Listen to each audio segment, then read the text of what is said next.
Okay, that's the point where I had cast shadow that I had overstepped. So my hoodie hits the wall.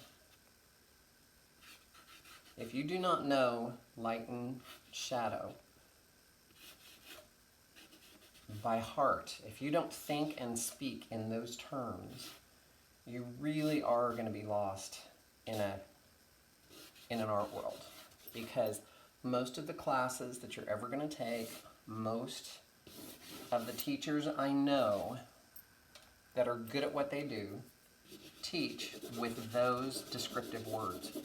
The anatomy of light and shadow. What is a terminator? Well, this is what is reflected light. And they're not saying it like that. They're literally saying, okay, the sleeve here casts a little bit of a shadow in the front where the folds hit the plane change when it moves into the front of the chest. So the head is casting a shadow onto the hoodie, and it's going to be darkest right under the head.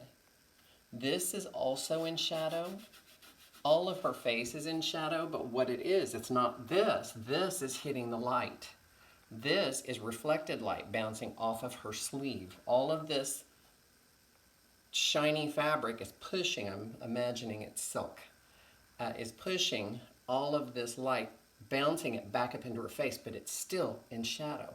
None of these lights you see in here, except the tip of her nose, can be as light as what's on her forehead or the outside of the jacket. It is physically impossible for values in the light to be the same brightness, lightness, or anything else of the same fabric and material that's in the shadows.